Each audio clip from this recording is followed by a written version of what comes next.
মাঝে খুব সামান্য পরিমাণ গম ছিল। তারা সেগুলো কেটে বাড়ি নিয়ে শুকাতে দিল। দেখতে দেখতে 2 দিন পার হয়। মা, আমার খুব খিদে পেয়েছে, আমাকে কিছু খেতে দাও।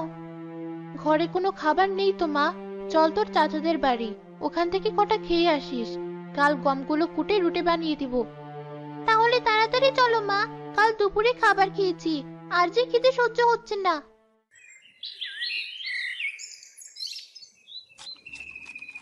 চাচা, চাচি, ওই যে হাজির হয়েছে, নিশ্চয়ই কিছু নিতে এসেছে। এদের লাজ লজ্জা বলে কিছু নেই নাকি? যখন তখন যার তার দ্বারে হাজির হয়। কিরে, কিছু বলবি?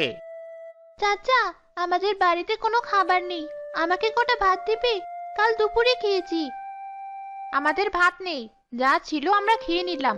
যখন তখন এটা ওটা নিতে আসিস, সবসময় তোদের জন্য কি আমরা এটা ওটা নিয়ে বসে থাকি? ছোট মানুষ, ওকে ওভাবে বলছো কেন বোন? তোমরা তো আমাদের আপনজন, তোমাদের ছাড়া কোথায় যাব? নেওয়ার সময় আপনজন, এই ছোট লোকেরা অভিনয়ও পারে ভালো। যা এখান থেকে, আর কোনো জিনিসের জন্য আমাদের দ্বারে আসবি না, আমার বিরক্ত লাগে তোদের দেখলে।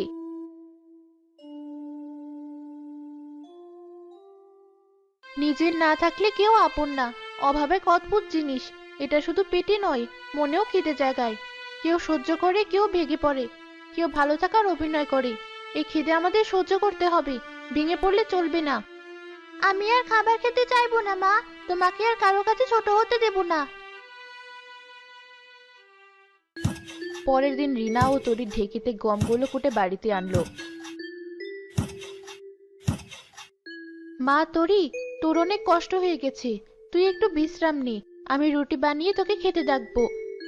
আচ্ছা মা, বাবা পানি চাইলো, আমি বাবাকে একটু পানি দিয়ে আসি।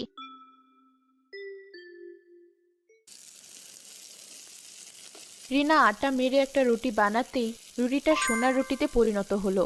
এমনকি যে পাতিলে রুটিটা রেখেছিল সেই পাতিলটাও সোনাতে পরিণত হলো। এটা কিভাবে সম্ভব? এ তো জাদু। তাহলে এই রুটিটা যে পাতিলে রাখবো সব কি সোনা হবে? রিনা রুটিটা যে পাতিলে রাখছিল সবগুলো পাতিল সোনায় পরিণত হচ্ছিল। তরির বাবা, তরি, এই দেখো! হঠাৎ রিনা হোঁচট খায় আর রুটিটা গিয়ে সবুজের গায়ে পড়ে। সাথে সাথে একটা উজ্জ্বল আলোয় আলোকিত হয়ে সে সুস্থ হয়ে যায়। আমি ভালো হয়ে গেছি। বউ দেখো, আমি উঠে দাঁড়াতে পারছি, হাত পা নাড়াতে পারছি। এটা কিভাবে সম্ভব? সবই জাদু রুটির জন্য। এমনকি এই রুটি যে পাত্রে রাখছে সেটাই সোনা হয়ে যাচ্ছে। দেখেছো মা, সৃষ্টিকর্তা আমাদের দিকে তাকিয়েছেন, আমাদের এই কঠিন অভাবের সময় ঠিক একটা ব্যবস্থা করে দিয়েছেন তিনি। এবার আর আমাদের কোনো অভাব থাকবে না। হ্যাঁ মা, সব ওই হাতিদের জন্য হয়েছে। ওই হাতিগুলো কোনো